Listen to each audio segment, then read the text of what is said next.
ആരുടെയും വെള്ളിയോ വസ്ത്രമോ ഞാൻ മോഹിച്ചിട്ടില്ല. എന്റെ മുന്നിൽ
സൂക്ഷിക്കണം.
ശ്രീയേക ദൈവത്തിൻ്റെ തിരുനാമത്തിൻ്റെ മഹത്വം ഉണ്ടായിരിക്കട്ടെ. പരിശുദ്ധ വലിയ കാതോലിക്ക ബാബാ തിരുമേനി, അഭിനന്ദരായ സഹോദര മെത്രാപ്പൊലീത്തന്മാരെ, ബഹുമാനപ്പെട്ട റമ്പാച്ചന്മാരെ, ബഹുമാനരായ കോർപ്പിസ്തോമാരെ, സഹോദര വൈദികരെ, കർത്താവിൽ പ്രിയ വിശ്വാസികളെ, പരിശുദ്ധ പാപ്പാടി തിരുമേനിയുടെയും കാലംവേദ പാറയുടെ മാർക്കസ് മാർ ഇവാനിയോസ് പിതാവിൻ്റെയും ഓർമ്മ പെരുന്നാളുകൾ സംയുക്തമായി ഇന്നലെയും ഇന്നുമായി നമ്മൾ ഇവിടെ ഈ ദയറായി ഭക്തി നിർഭരമായി ആചരിക്കുകയാണ്. ഈ പാമ്പാടി ദയറ എന്ന് പറയുന്നത് ഒരു കുന്നിൻ്റെ നെറുകയിലാണ്. ഇവിടെ നിന്ന് കിഴക്കോട്ടും പടിഞ്ഞാറോട്ടും വടക്കോട്ടും തെക്കോട്ടും നോക്കുമ്പോൾ എല്ലാം താഴ്വാരങ്ങളാണ്. പരിശുദ്ധ പാമ്പാടി തിരുവേണി ഒരു പർണശാല ആരംഭിക്കുവാനൊക്കെ തിരഞ്ഞെടുത്ത സ്ഥലം എന്ന് പറയുന്നത് ഒരു സന്യാസി ശ്രേഷ്ഠനെ, ഒരു ഋഷിവര്യനെ ഉചിതമായ ഒരു ആശ്രമം കെട്ടിപ്പടുത്ത് ഏകാന്തമായി വലിയ ആൾക്കൂട്ടവും ബഹളവും കൂടാതെ ദൈവസംസർഗം ചെയ്യുവാൻ തക്കവണ്ണം തെരഞ്ഞെടുത്ത ഒരു കുന്നിൻ്റെ നെറുകയാണ് പാമ്പാടി ദയറ. ഇപ്പോഴാണ് ഈ ദയറയിലേക്ക് വാഹനങ്ങൾ കടന്നു വരാൻ തുടങ്ങുന്നത്. വാഹനങ്ങൾ കടന്നു വരാൻ വളരെ പ്രയാസമുള്ള ഒരു കാലമുണ്ടായിരുന്നു. വളരെ ഞെരുങ്ങി ബുദ്ധിമുട്ടി വേണം ഈ നെറുകയിലേക്ക് എത്താൻ. ഈ താഴ്വാരങ്ങളിൽ നിന്ന് മലയുടെ കൊടുമുടിയിലേക്ക് നമ്മുടെ കർത്താവ് പ്രാർത്ഥിക്കാനായിട്ട് പോകുന്നുണ്ട്. വേദപുസ്തകം പരിശോധിച്ചാൽ മനുഷ്യ സമൂഹത്തിന്റെ മധ്യേ പകൽക്കാലങ്ങളിൽ കർത്താവ് പ്രസംഗിക്കുകയും പ്രവർത്തിക്കുകയും ഒക്കെ ചെയ്തിരുന്നുവെങ്കിലും സന്ധ്യായാമങ്ങളാകുമ്പോഴേക്കും താൻ പർവ്വതത്തിലേക്ക് കയറി പോകുന്നു. എന്തിനാണ്? തൻ്റെ പിതാവായിട്ടുള്ള ദൈവമായി സംസർഗം ചെയ്യാൻ. അന്ന് എന്തൊക്കെയാണ് ചെയ്തത്, ഇനി എന്തൊക്കെയാണ് ചെയ്യേണ്ടത് എന്നൊക്കെ സർവശക്തനായ ദൈവത്തോട് ആലോചന കഴിക്കുവാൻ തക്കവണ്ണം പർവ്വത നിരകളിലേക്ക് കർത്താവ് പലപ്പോഴും പ്രാർത്ഥിക്കാൻ പോയി എന്ന് ദൈവത്തിന്റെ വചനത്തിലൂടെ നമ്മൾ വായിക്കുന്നുണ്ട്. ഹൈന്ദവ ചിന്തകളിലും പർവ്വതം എന്ന് പറയുന്നത് ഈശ്വര സാന്നിധ്യമാണ്. ദൈവത്തിന്റെ ഒരു ആസ്ഥാനം പർവ്വത ശിഖരങ്ങളിലും കൊടുമുടികളിലുമാണെന്ന് ഹൈന്ദവ ചിന്തകൾ ധാരാളം അത് സൂചിപ്പിക്കുന്നുണ്ട്. പരിശുദ്ധ പാമ്പാടി തിരുമേനി എത്രയോ ആലോചനയോടെ ആയിരിക്കണം ഈ സ്ഥലം തിരഞ്ഞെടുത്തത് എന്ന് ഇപ്പോൾ നമുക്ക് മനസ്സിലാകും. എന്നാലും ഈ കുന്നിന്റെ നെറുകയിലേക്ക് ഓരോ വർഷവും ആൾക്കൂട്ടം ഒഴുകി വരികയാണ്. അതെന്തുകൊണ്ടാണ്? നമ്മുടെ സഭയിലെ വേറെ തിരുമേനിമാരില്ലാഞ്ഞിട്ടാണ്. അത് മറ്റൊന്നുമല്ല, ഒരു ദൈവ സംസർഗം ചെയ്യുന്ന ഒരു വ്യക്തിയുടെ സന്നിധിയിലേക്ക് ആൾക്കൂട്ടം അടുത്തു വരും. കാരണം ദൈവസംസർഗം ചെയ്യുന്ന ഒരു സാധാരണ ആരായിരുന്നാലുള്ള ഒരു വ്യക്തിത്വത്തിന്റെ മുൻപിലേക്ക് കടന്നു വരുമ്പോൾ എന്തോ നമുക്കും ചില കുളിർമകളും ചില ആശ്വാസവും മനസമാധാനവും ഒക്കെ ലഭിക്കുന്നു എന്നുള്ളതാണ് വസ്തുത. പരിശുദ്ധ പാമ്പാടി തിരുമേനി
ഞാൻ ജനിക്കുന്നതിന് 11 വർഷം മുമ്പ് എന്റെ ജന്മനാട്ടിൽ ഒരു മഹാപകർച്ചവ്യാധി ഉണ്ടാകുന്നത് നിങ്ങളൊക്കെ കേട്ടിട്ടുള്ളതാണ്, വായിച്ചിട്ടുള്ളതാണ്. എങ്കിലും അത് ഓർക്കുകയും അനുസ്മരിക്കുകയും ചെയ്യുമ്പോൾ അത് തന്നെ ഒരു വലിയ കുളിർമയാണ് മനസ്സിന്. 1935 1946 എൻ്റെ ബർത്ത് ഇയർ. 935 ഒരു പകർച്ചവ്യാധി കുന്നംകുളം മേഖലയിൽ ശക്തമായി ആക്രമിച്ച് ഓരോ വീട് മുഴുവനും ഒരുമിച്ചങ്ങ് മരണത്തിന് അടിമപ്പെടുന്ന കാലം. ഒരു പാനിക്കായിരുന്നു. ജനങ്ങളെല്ലാവരും ഭയപ്പെട്ട് എന്ത് ചെയ്യണമെന്നറിയാതെ നിസ്സഹായരായി ദേവാലയങ്ങളിലും അതുപോലെ തന്നെ ഹൈന്ദവ സഹോദരങ്ങൾ അമ്പലങ്ങളിലും മുസ്ലിം സഹോദരങ്ങൾ അവരുടെ പള്ളികളിലും തടിച്ചുകൂടി ദൈവത്തോട് പ്രാർത്ഥിക്കുകയാണ്. ഇന്നത്തെ പോലെയുള്ള ചികിത്സാ സൗകര്യങ്ങളോ ഒരു മെഡിക്കൽ സയൻസിന്റെ വലിയ ഒരു അഡ്വാൻസ് മെക്കാനിസം ഒന്നും ഇല്ലാത്ത കാലം. അങ്ങനെ ഒരു സമൂഹം പകർച്ചവ്യാധികളാൽ മരണത്തിന് അടിമയാകുന്നത് കേൾക്കുമ്പോൾ അവിടേക്ക് കുതിച്ചു ചെല്ലുവാൻ തക്കവണ്ണം ഒരു പ്രേരണ ഉണ്ടായ പിതാവാണ് പരിശുദ്ധ പാപ്പാടിന്റെ. ഞാൻ കേട്ടിട്ടുള്ളത് ശരിയാണെങ്കിൽ പരിശുദ്ധ ഗീവർഗീസ് പാപ്പാതിരുമേനി ആദ്യം പോകാൻ ആഗ്രഹിച്ചെങ്കിലും പാപ്പാടി തിരുമേനി വളരെ വിനയത്തോടെ പറഞ്ഞു, കുന്നംകുളത്തേക്ക് മോനാൻ പോകരുത്. കാരണം ഏതെങ്കിലും വിധത്തിൽ രോഗത്താൽ കാലം ചെയ്യേണ്ടി വന്നാൽ മലങ്കര സഭ വൈദ്യം അനുഭവിക്കേണ്ടി വരും.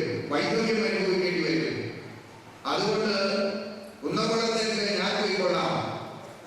കാരണം ഇനി പോയി അവിടെ ചെന്ന് ഞാൻ രോഗത്തിനടിമപ്പെട്ട് കാലം ചെയ്ത് പോയാലും സഭയ്ക്ക് ഒന്നും നഷ്ടപ്പെടുകയില്ല.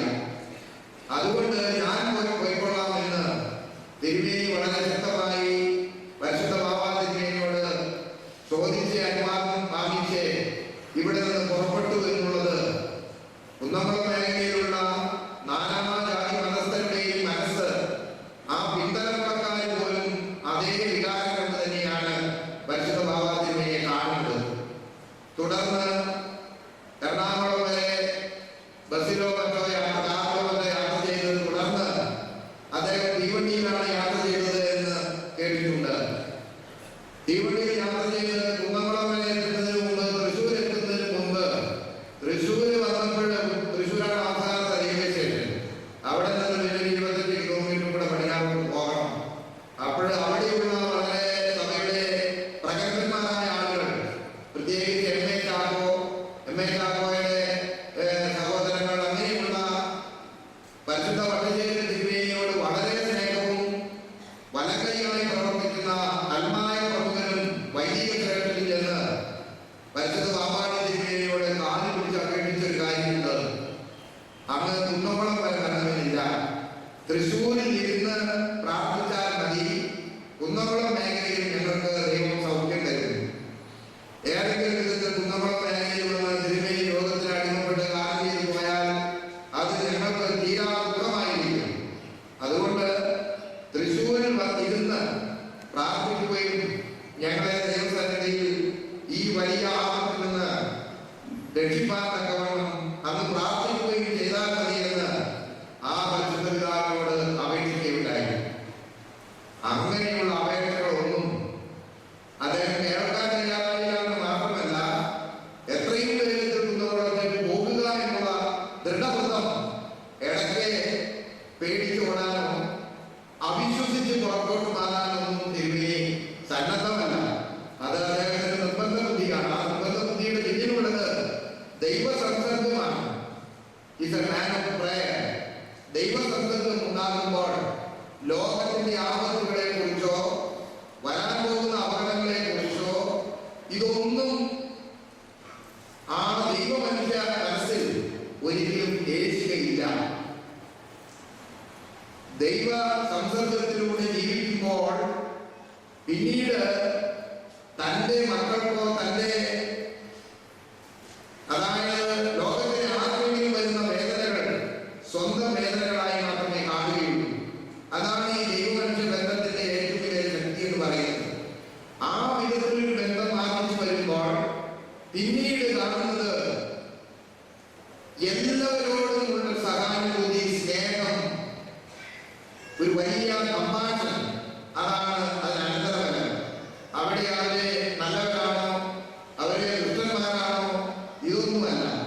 ആ വിധത്തിലുള്ള ചിന്ത. അതുകൊണ്ടാണ് ഈ പരിശുദ്ധ പാപ്പായി തിരുമേനിയും ഈ കുന്നംകുളം ദേശവും തമ്മിലുള്ള ആത്മബന്ധം ഇന്നും നിലനിൽക്കുന്നത് എന്നുള്ളത് ഒരു വസ്തുതയാണ്. തിരുമേനി അവിടെ 1-2-4 ആഴ്ചകൾ താമസിച്ചു എന്നാണ് ഞാൻ മനസ്സിലാക്കുന്നത്.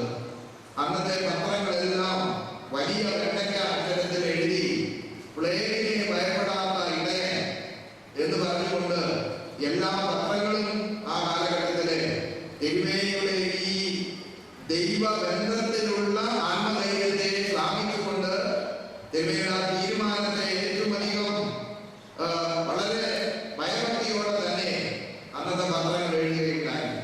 പ്രിയമുള്ളവരെ, എന്തുകൊണ്ടാണ് അങ്ങനെ വരുന്നത്?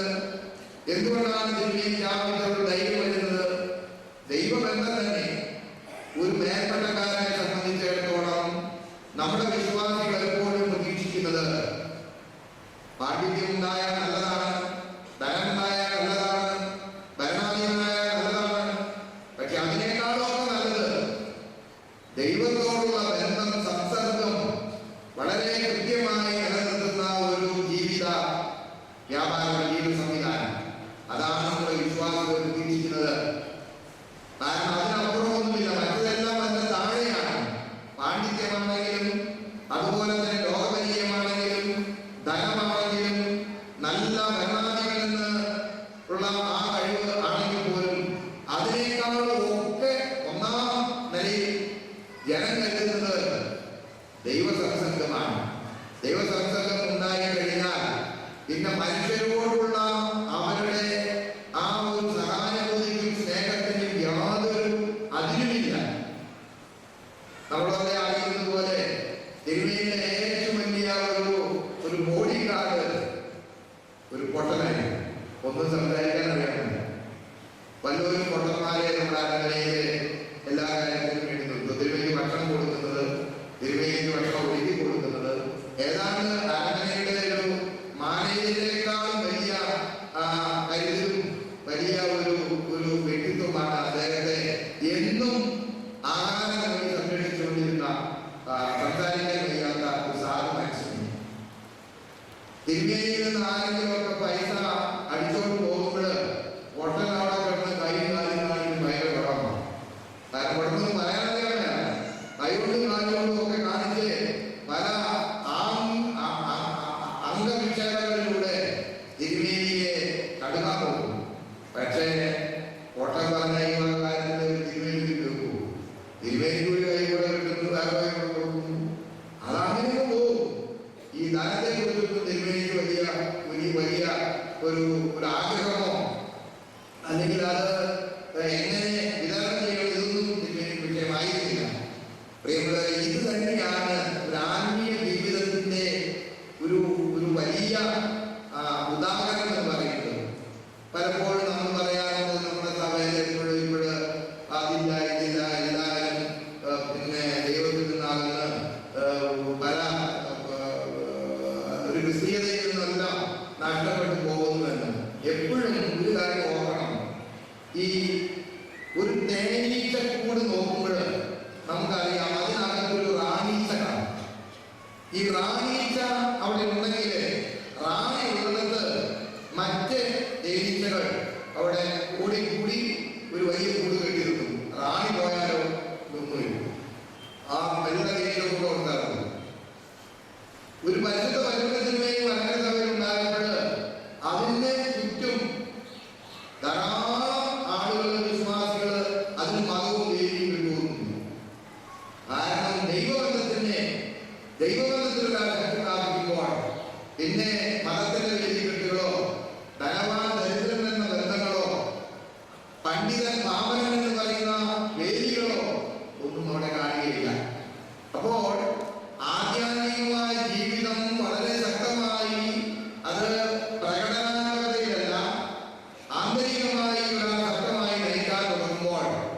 അവിടെ ആധ്യാത്മികത പരിമളം പോലെ അവിടെ പരന്ന് അത് വലിയ ഒരു ശക്തി കേന്ദ്രമായി മാറും. ഒരു സംശയവുമില്ല. അതല്ലാതെ കുറെ നിയമങ്ങൾ കൊണ്ടോ മറ്റേതെങ്കിലും വിധത്തിലുള്ള കെട്ടിടങ്ങൾ കൊണ്ടോ മറ്റ് സ്ഥാപനങ്ങൾ കൊണ്ടോ ഒന്നും നമ്മൾ ഉദ്ദേശിക്കുന്ന ഫലം ചെയ്യുകയില്ല എന്നാണ് എൻ്റെ എളിയ ബുദ്ധിയിൽ എനിക്ക് തോന്നുന്നത്. ഞാൻ മനസ്സിലാക്കുന്നതും അത് തന്നെയാണ്. ശക്തമായ ആത്മീയ ജീവിതം നയിക്കുന്ന ഒരു വ്യക്തിത്വം ഈ ലോകത്തിൽ, ഈ ലോകം എന്ന് പറയുന്നത് സർവ അനീതികളും അന്യായങ്ങളും അധർമ്മങ്ങളും മ്ലേച്ഛതകളും ഒക്കെ രഹസ്യമായും പരസ്യമായും നടമാടുന്ന ഒരു എളി രംഗമാണ്. ആ എല്ലാ മാലിന്യങ്ങളുടെയും മധ്യത്തിലായിരിക്കണം ഒരു ദൈവസംസർഗത്തിലൂടെ അതിനെല്ലാം അതിജീവിക്കുന്ന ഒരു ആധ്യാത്മികത നിറഞ്ഞൊഴുകുന്ന ഒരു വ്യക്തിത്വം അങ്ങനെ ഉണ്ടായാൽ എളുപ്പമല്ല അങ്ങനെ ഉണ്ടാകുന്നത്. അങ്ങനെ ഉണ്ടായി കഴിയുമ്പോൾ അവിടെയുള്ള എല്ലാ മാലിന്യത്തെയും ആ വ്യക്തിത്വത്തിന് സാധിക്കും. അതാണ് പാമ്പാടി തിരുമേനിയുടെ പ്രത്യേകതയായിട്ട് എനിക്ക് തോന്നിയിട്ടുള്ളത്. അങ്ങനെ വരുമ്പോൾ എല്ലാവരോടും സഹാനുഭൂതി, എല്ലാവരോടും സ്നേഹം, അവിടെ ഒരു ബാല്യമില്ല, ഒരു വേദികെട്ട് കാണുകയില്ല. Compassion, a man of prayer will be having a man of compassion. ഭയങ്കര കമ്പാഷൻ ആയിരിക്കും. അതിൽ യാതൊരു ലിമിറ്റൊന്നും കാണുകയില്ല. ഇതാണ് ആത്മീയ ജീവിതത്തിന്റെ പ്രത്യേകത എന്ന് പറയുന്നത്. ലോകത്തിലെ ഏറ്റവും വലിയ ശക്തിയാണ് ഈ സ്പിരിച്വൽ പവർ എന്ന് പറയുന്നത്. അത് നമ്മൾ വാചാല കൊണ്ടും കാസത്ത് കാണിച്ചിട്ടും സൂത്രം കൊണ്ടും ഒന്നും അത് നേടാൻ പറ്റില്ല. അത് നിരന്തരമായ ഒരു ആധ്യാത്മികമായ തപസ് കൊണ്ട് മാത്രമേ അത് സാധിക്കുകയുള്ളൂ. ഈ നമ്മുടെ പിതാക്കന്മാരൊക്കെ വനത്തിലും മണലാരണ്യത്തിലും തപസ് ചെയ്യാൻ പോയിട്ടുണ്ട്. മണലാരണ്യത്തിലേക്ക് ലോകത്തിൽ നിന്ന് ജനമധ്യത്തിൽ നിന്ന് ഒളിച്ചോടിപ്പോയി ആ കഠിനമായ ചൂടേറ്റ് ഏതെങ്കിലും ഗുഹകളിലൊക്കെ ജീവിക്കുകയും ഒരു നേരം ആഹാരം കഴിയുകയും അല്ലെങ്കിൽ വെള്ളം കുടിക്കുകയും ഒക്കെ ചെയ്ത് വർഷങ്ങൾ ജീവിച്ച മഹാപരിശുദ്ധന്മാര് ഉണ്ടായിരുന്നു. അതുപോലെ തന്നെ വലിയ ഘോര വനങ്ങളിലേക്ക് ഓടിപ്പോയിട്ട് അവിടെ ജീവിക്കുന്ന ധാരാളം പരിശുദ്ധന്മാരെ ക്രിസ്തീയ സഭയുടെ ചരിത്രത്തിൽ നമ്മൾ കാണുന്നുണ്ട്. പക്ഷേ ഇതിനേക്കാൾ ഈ രണ്ടിനേക്കാളും വളരെ പ്രയാസമുള്ളൊരു സംഗതിയാണ് ജനങ്ങളുടെ മധ്യത്തിൽ ഒരു താമസനായി ജീവിക്കുക എന്നുള്ളത്. ജനങ്ങളുടെ മധ്യത്തിൽ ഒരു താമസനായി ജീവിക്കുന്നത് എനിക്ക് തോന്നുന്നത് മണലാരണ്യത്തിൽ ജീവിക്കുന്നതിനേക്കാളും വനത്തിൽ ജീവിക്കുന്നതിനേക്കാളും ഭയങ്കരമാണ്. അത് എളുപ്പമല്ല. ദൈവങ്ങളെ ഞാൻ വാക്കുകളുടെ ചുരുക്കട്ടെ. 46ാമത്തെ ഓർമ്മ പെരുന്നാളാണ് പരിശുദ്ധ പാമ്പാടി തിരുമേനിയുടേത്. ഇവിടെ നിന്ന് ഒരു ആധ്യാത്മികമായ ഒരു ശോഭ, ഒരു പരിമളം, ഒരു ആധ്യാത്മികമായ ഒരു റേഡിയേഷൻ ഇവിടെ നിന്ന് എല്ലായിടത്തേക്കും അത് ബഹിർഗമിക്കുന്നുണ്ട്. അതിൻ്റെ ആ രശ്മികൾ നമ്മുടെ മനസ്സിലേക്കും നമ്മുടെ ജീവിതത്തിലേക്കും ഒന്ന് പ്രവേശിക്കാനാണ് നമ്മളിവിടെ കടന്നു വരുന്നത് എന്നാണ് എനിക്ക് തോന്നുന്നത്. തീർച്ചയായും ആ പരിശുദ്ധന്റെ മധ്യസ്ഥത, ആ പരിശുദ്ധന്റെ നമുക്ക് വേണ്ടിയുള്ള പ്രാർത്ഥന, ഇതൊക്കെ നമുക്ക് വലിയ സംരക്ഷണമാണ് ലഭിക്കുന്നത്. അതുണ്ടാകും നമ്മുടെ മെറിറ്റുകൊണ്ടുമില്ല, നമുക്കതിൽ യാതൊരു മെറിറ്റുമില്ല. പക്ഷെ എങ്കിലും അവരുടെ സ്നേഹ വായ്പുകൊണ്ട് നമുക്കും അതിന്റെ ചില ഓഹരികൾ ലഭിക്കുന്നു എന്നുള്ളത് വസ്തുതയാണ്. പ്രിയമുള്ളവരെ, ഞാൻ വാക്കുകളുടെ ചുരുക്കട്ടെ. ഈ പരിശുദ്ധ പിതാവിനെ ഓർമ്മ നാം ആചരിക്കുമ്പോൾ നാമും ഒരു ദൈവിക സംസർഗത്തിലേക്ക്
പറയണം.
ഒരു വാക്ക് നന്ദി പറയുവാനായിട്ടാണ് ഈ അവസരം ഉപയോഗിക്കുന്നത്.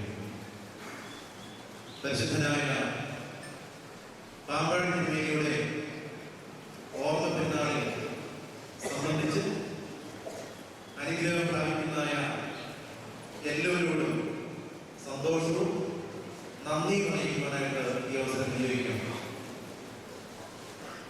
പരിശുദ്ധ പിതാവിന്റെ അനുഗ്രഹവും മനസ്സിലാക്കും നമുക്കെല്ലാവർക്കും കോട്ടയായിരിക്കട്ടെ. നന്ദി പറയുവാനായിട്ട് ഈ അവസരം വിനിയോഗിക്കുമ്പോൾ വലിയ തിരുമനസ്സുകൊണ്ട് ശാരീരികമായ ക്ഷീണത്തിൽ ഇവിടെ വലിയ സാന്നിധ്യം കൊണ്ടും അതുപോലെ പ്രാർത്ഥന കൊണ്ടും നമ്മെ അനുഗ്രഹിക്കുകയും വളരെ താല്പര്യത്തോടെ ഈ പെരുന്നാൾ കമ്മിറ്റിയുടെ പ്രത്യേകമായ നന്ദിയും സ്നേഹവും ആദരവും ഭക്തിയാദരവും അവിടുത്തെ തൃപ്പാദങ്ങൾ അറിയിക്കുന്നു. ഇന്ന് വിശുദ്ധ മൂന്നേ കുർബാനയ്ക്ക് പ്രധാന കാർമ്മികത്വം വഹിച്ച മലങ്കര ഓർത്തഡോക്സ് സഭയുടെ പരമാധ്യക്ഷൻ പരിശുദ്ധ ബെസേലിയോസ് പൗലോസ് ബാബാദിവസൻ പരിശുദ്ധ ബാബാദിവസം കൊണ്ട് ഇന്നലെ ഇവിടെ വരികയും നമ്മുടെ പെരുന്നാൾ ചടങ്ങുകൾക്ക് നേതൃത്വം നൽകുകയും എന്നും ഈ ദയായോടും ഇവിടുത്തെ എല്ലാ കാര്യങ്ങളോടും പ്രത്യേകമായ സ്നേഹവും വാത്സല്യവുമുള്ള പരിശുദ്ധ പിതാവിനോട് പെരുന്നാൾ കമ്മിറ്റിക്ക് വേണ്ടി പ്രത്യേകിച്ച് പാമ്പാടി ദയറായിക്ക് വേണ്ടി സ്നേഹവും നന്ദിയും ഭക്തിയാദരവോടും അവിടുത്തെ പ്രാർത്ഥനകൾ സമർപ്പിക്കുന്നു. നമ്മുടെ ഇടവകക്കാർക്ക് സത്യത്തിൽ തിരുമേനിക്ക് നന്ദി പറയേണ്ട ആവശ്യമില്ല. തിരുമേനിയാണ് ഇതിന്റെ മുഖ്യ സംഘാടകർ. എല്ലാ കാര്യങ്ങളും അത് നേതൃത്വം നൽകുകയും വേണ്ട എല്ലാ നിർദ്ദേശങ്ങൾ നൽകുകയും എല്ലാ കാര്യങ്ങളിലും ഇടപെടുകയും ഭംഗിയായി ഇത് നടപ്പാക്കാൻ ആഗ്രഹിക്കുകയും പ്രവർത്തിക്കുകയും ചെയ്യുന്നതായ നമ്മുടെ ഇടവക മെത്രാപ്പൊലീത്ത അഭിമന്യ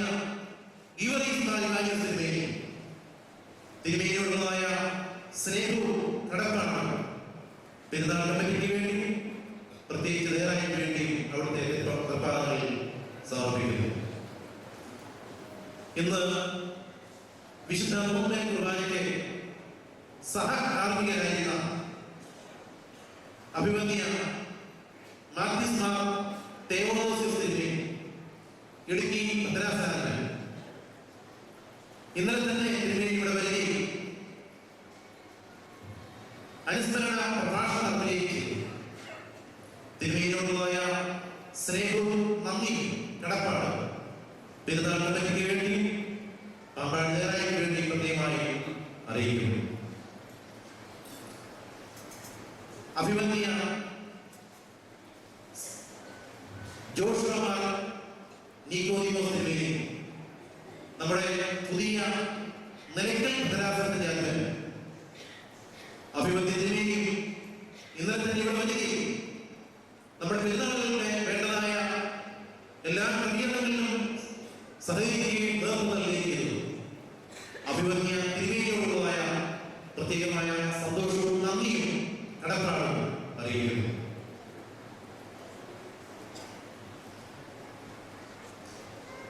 ഇന്നത്തെ നമ്മുടെ ആദ്യ കുർബാന കുർബാന അർപ്പിച്ച അഭിമന്യ സക്രിയ തിരുമേനിയോടുള്ളതായ പ്രത്യേകമായ നന്ദി അറിയിക്കുന്നു.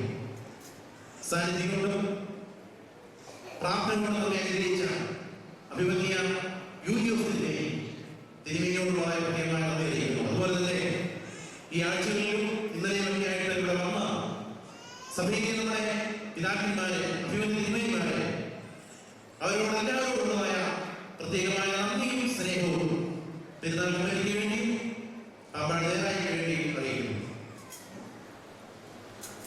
ഒന്ന് രണ്ട് വാക്കുകൾ കൂടി ഞാൻ നന്ദി അറിയിക്കട്ടെ.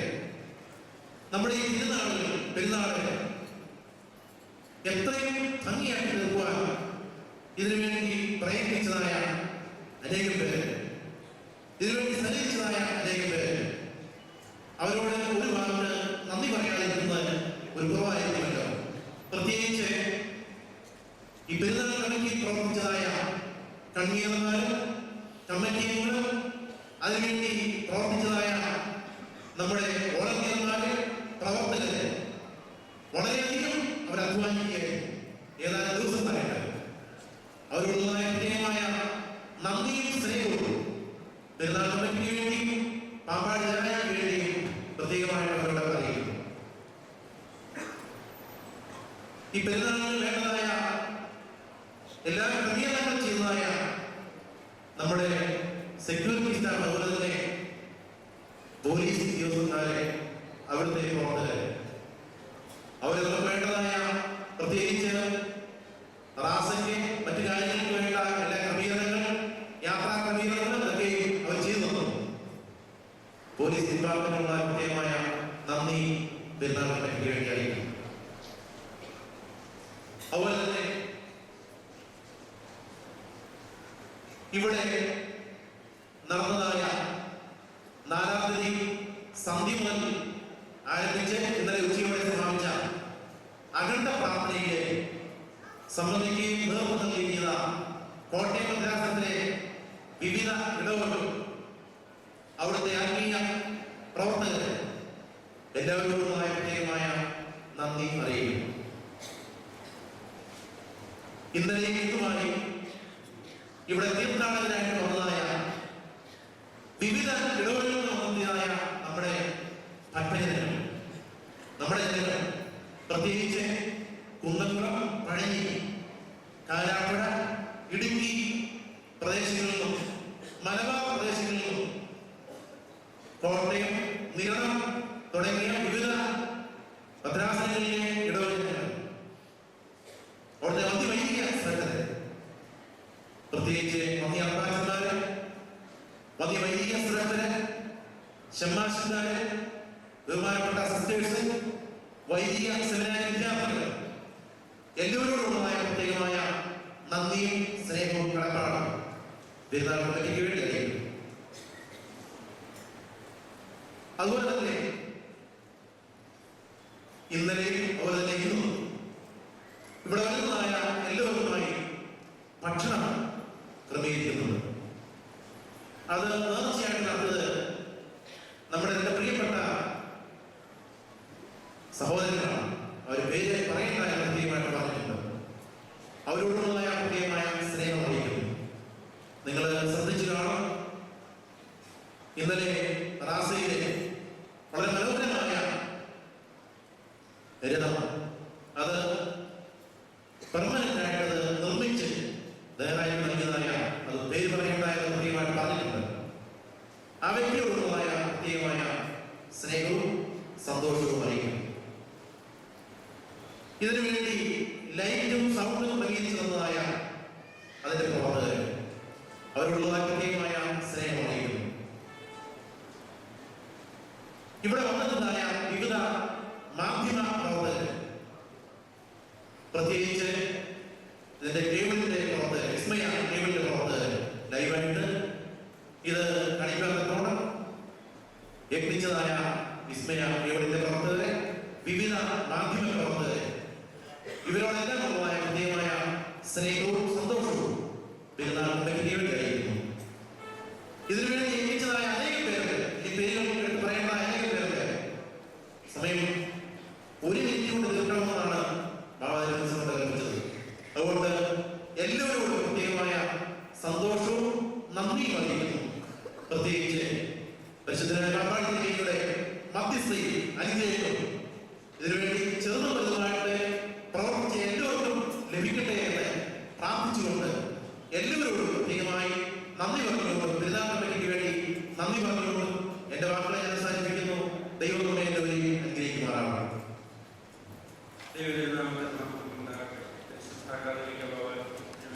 അനുവാദത്തോടുകൂടി 1-2 കാര്യങ്ങൾ കൂടി അറിയിക്കട്ടെ. ദേവാലയം സംബന്ധിച്ചിടത്തോളം 1-2 പ്രധാനപ്പെട്ട കാര്യങ്ങൾ നിങ്ങളെ അറിവിലേക്ക് അറിയിക്കുകയാണ്. വന്യ PC യോഹന്നാന്റെ മെമ്മോറിയലായി ഒരു ധ്യാന നിലയം ദേവാലയയുടെ തെക്കുവശത്ത് പണി തുടങ്ങിക്കഴിഞ്ഞു. വരുന്ന വർഷം പെരുന്നാളിന് ഉദാശീലങ്ങളുടെ ആഗ്രഹത്തിൽ വളരെ വേഗത്തിൽ തന്നെ പണികൾ നടന്നുകൊണ്ടാണ്. നിങ്ങളുടെ പ്രാർത്ഥനയായി വളർത്താനും പ്രത്യേകിച്ച് 1500 പേർ പ്രവഹിക്കാവുന്ന ഒരു ഹോളും അതിൻ്റെ ഫസ്റ്റ് ഫ്ലോറിൽ 14 മുറികളും 5 ഡോക്ടറികളും ഒരു മിനി ഹോളുമായിട്ടുള്ള ഒരു ക്രമീകരണമാണ്. വളരെയധികം പ്രോഗ്രാമുകൾ ഇപ്പോൾ ഇവിടെ 1-2 വർഷത്തിനുള്ളിൽ നടന്നു കഴിഞ്ഞു. ഇനിയും സഭയിലെ പല കോൺഫറൻസുകളും പല ധ്യാന ക്ലാസുകളും ധ്യാനങ്ങളും ഒക്കെ ഇവിടെ നടക്കേണ്ടതായിരുന്നു. അതിനുള്ളൊരു ക്രമീകരണമാണ്. അക്കാര്യത്തിൽ നിങ്ങൾ എല്ലാ വിധത്തിലും പ്രാർത്ഥനകളോട് സഹകരിക്കണം. അതിനുവേണ്ടിയുള്ള സംഭാവനകൾ നൽകുവാനുള്ള സൗകര്യം വിവിധ കൗണ്ടറുകളിലുണ്ട്. അത് പ്രയോജനപ്പെടുത്തണമെന്നുള്ള കാര്യം ഞാൻ ഓർമ്മിക്കും. മറ്റൊരു കാര്യം ഓർമ്മിക്കാനായിട്ടുള്ളത്, അഭ്യർത്ഥനയോട് ചേർന്ന ഒരു മഠത്തിന്റെ പണികൾ ഏകദേശം പൂർത്തീകരിച്ചു കഴിഞ്ഞു. 2-3 മാസത്തിനുള്ളിൽ അത് ചെയ്ത് അതിന്റെ പ്രവർത്തനം ആരംഭിക്കണമെന്ന് ഞാൻ ആഗ്രഹിക്കുന്നു. നിങ്ങൾ ഓരോരുത്തരും അതിനുവേണ്ടി കൃത്യമായിട്ട് പ്രാർത്ഥിക്കാനും നിങ്ങളുടെ മക്കളെ അവിടേക്ക് പറഞ്ഞുവിട്ട് ഒരു നല്ല ആരാധനാ കേന്ദ്രമായി പരിശുദ്ധ സഭയ്ക്ക് വേണ്ടി പ്രാർത്ഥിക്കുന്ന ഒരു സ്ഥലമായിട്ട് തീരുമാനം തക്കവണ്ണം പ്രാർത്ഥിക്കണമെന്ന സ്നേഹപൂർവ്വം ഓർമ്മിക്കുന്നു. അതോടൊപ്പം തന്നെ KG കോളേജിന് അനുബന്ധിച്ച് ഈ ദേവാലയ കോളേജിൽ തന്നെ ഒരു KG കോളേജിന് വേണ്ടിയുള്ള ഒരു ഹോസ്റ്റൽ പ്രവർത്തനം ആരംഭിക്കുന്നുണ്ട്. മെൻസ് ഹോസ്റ്റലാണ്. കേരളത്തിന്റെ നാനാ ഭാഗങ്ങളിൽ നിന്ന് ഇവിടെ വന്ന് KG കോളേജിൽ പഠിക്കുവാനുള്ള കുട്ടികൾക്ക് ഒരു ക്രമീകരണം ചെയ്യുന്ന അതിനും ആ കാര്യം കൃത്യമായിട്ട് പ്രാർത്ഥനയിൽ ഓർക്കണമെന്ന് സ്നേഹപൂർവ്വം ഓർമ്മിക്കുന്നു. അതോടൊപ്പം തന്നെ ITC-യിൽ കഴിഞ്ഞ വർഷം ഏകദേശം 30 കുട്ടികളോട് പാവപ്പെട്ടവരെ പഠിപ്പിക്കുവാനായിട്ട് ഒരു പ്രോജക്റ്റ് ഉണ്ടാക്കി 30 കുട്ടികളോട് പഠിക്കുന്നുണ്ട്. അതെല്ലാം സ്പോൺസേഡ് പ്രോഗ്രാമാണ്. ഓരോ കുട്ടികളെ ഓരോരുത്തർ സ്പോൺസർ ചെയ്ത് പഠിപ്പിക്കുക. സമൂഹത്തിന്റെ നാനാഭാഗങ്ങളിലും സഭയിലുമുള്ള ഏറ്റവും നിർദ്ധനരായ കുട്ടികളെ പഠിപ്പിക്കുവാനായിട്ടുള്ള ഒരു ക്രമീകരണമാണ്. ആ കാര്യങ്ങൾ നിങ്ങൾ പ്രാർത്ഥനാപൂർവ്വം ഓർക്കാനും ആ കാര്യങ്ങൾ സഹകരിക്കുകയും ചെയ്യണമെന്നുള്ള കാര്യം സ്നേഹപൂർവ്വം ഓർമ്മിക്കുന്നു. പ്രത്യേകിച്ച് ഇനിയുമുള്ള പ്രോഗ്രാമുകൾ ഓർമ്മിക്കട്ടെ. ഉടൻ തന്നെ ദേവാലയത്തിന് ചുറ്റുമുള്ള പ്രദക്ഷിണം ആരംഭിക്കുകയാണ്.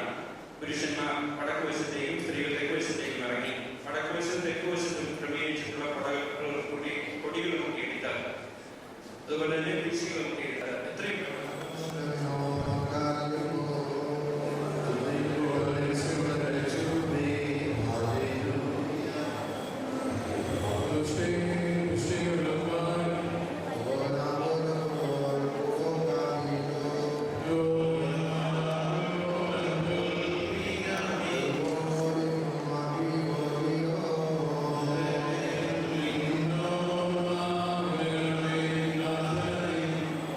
Amen.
പ്രതിവാദങ്ങളുടെയും